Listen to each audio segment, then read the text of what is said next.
Russian പര്യടനം പൂർത്തിയാക്കി ദില്ലിയിലെത്തിയ ശശി തരൂരിന്റെ തുടർ നീക്കങ്ങൾ ഉറ്റുനോക്കി കോൺഗ്രസ്. മോദി സ്തുതിയിൽ കടുത്ത നടപടി വേണമെന്നാണ് നേതാക്കളുടെ നിലപാട്. ഹൈക്കമാൻഡ് വിശദീകരണം തേടിയേക്കും. നോബിൾ ചേരുന്നു വിശദാംശങ്ങളുമായി.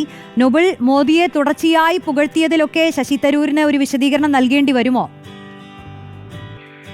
റോഷ്നി, മോദി സ്തുതി വലിയ തരത്തിൽ തന്നെ കോൺഗ്രസിൽ ചർച്ചയായി എന്ന യാഥാർത്ഥ്യമാണ്. അതിനു പിന്നാലെയാണ് മാണിക്യൻ ഠാക്കൂർ എം പി അടക്കമുള്ള ആളുകൾ ഇന്നലെ എക്സ്പോസ്റ്റുമായി രംഗത്തേക്ക് വന്നിരിക്കുന്നത്. കഴിഞ്ഞ ദിവസം സ്വതന്ത്രമായി പറക്കുന്ന ഒരു പക്ഷിയുടെ ചിത്രമിട്ടുകൊണ്ടാണ് തരൂർ നേരത്തെ കോൺഗ്രസ് നേതാക്കൾക്ക് മറുപടി നൽകിയതെങ്കിൽ സ്വതന്ത്രമായി പറക്കുമ്പോൾ ഈ ദേശീയതയുടെ ചിറകുകൾ വെച്ച കഴുകന്മാരെയും പഴുതുകളെയും ശ്രദ്ധിക്കണം എന്തായിരുന്നു മാണിക്യൻ ഠാക്കൂറിന്റെ എക്സ്പോസ്റ്റ്. എന്താണെങ്കിലും ഇത് കോൺഗ്രസ് നേതൃത്വത്തിന്റെ അറിവോടെയാണ് എന്ന കാര്യത്തിൽ യാതൊരു സംശയവുമില്ല. കാരണം ഹൈക്കമാൻഡുമായി ഏറ്റവും അടുത്ത് നിൽക്കുന്ന നേതാക്കളിൽ ഒരാളാണ് മാണിക്യൻ ഠാക്കൂർ. അദ്ദേഹത്തിന്റെ ഭാഗത്ത് വന്ന എക്സ്പോസ്റ്റ് തരൂരിന് എതിരായുള്ളത് അത് നേതൃത്വത്തിന്റെ തന്നെ അറിവോടെയാണ്. അതുകൊണ്ട് തന്നെ കൂടുതൽ നേതാക്കളുടെ പ്രതികരണം ഈ വിഷയത്തിൽ ഉണ്ടാകാനുള്ള സാധ്യത ഈ കടുത്ത് തള്ളിക്കളയാൻ കഴിയില്ല. എന്താണെങ്കിലും തരൂരിനെതിരെ കടുത്ത അതൃപ്തിയാണ് കോൺഗ്രസിന് അകത്ത് പുകയുന്നത്. പ്രത്യേകിച്ച് തരൂർ കേന്ദ്ര സർക്കാരിന് വേണ്ടി ഒരു വക്താവിനെ പോലെ പ്രവർത്തിക്കുന്നു. കോൺഗ്രസിന്റെ പ്രവർത്തക സമിതി അംഗം എങ്ങനെയാണ് ഇത്തരത്തിൽ പ്രവർത്തിക്കാൻ കഴിയുക എന്ന ചോദ്യങ്ങൾ എന്താണെങ്കിലും നേതാക്കൾക്കിടയിൽ തന്നെയുണ്ട്. പക്ഷേ ഭൂരിഭാഗം നേതാക്കളും ഇതിനെ അവഗണിച്ച് തരൂർ എന്താണ് എന്നയാൾ സ്വയം വ്യക്തമാക്കി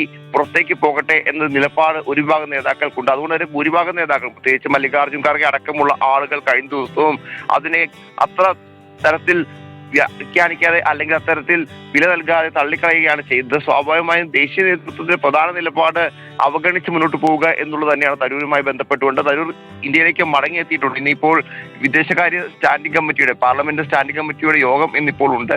ഈ യോഗത്തിൽ തരൂർ പങ്കെടുക്കും. എന്താണെങ്കിലും അതിന് പിന്നാലെ നേതാക്കളുമായുള്ള കൂടിക്കാഴ്ച അടക്കം ഉണ്ടാകുമോ ചില അഭ്യൂഹങ്ങൾ ഉണ്ട്. അങ്ങനെ ആ കൂടിക്കാഴ്ച ഉണ്ടാവുകയാണെങ്കിൽ പക്ഷേ വിശദീകരണം ഇതിൽ തരൂർ നൽകും എന്നാണ് നമ്മൾ പ്രതീക്ഷിക്കുകയും ചെയ്യുന്നത്. റോഷ്നി, ഓക്കെ, അപ്പൊ തരൂരിന്റെ കാര്യത്തിലും ആകാംക്ഷയുണ്ട്.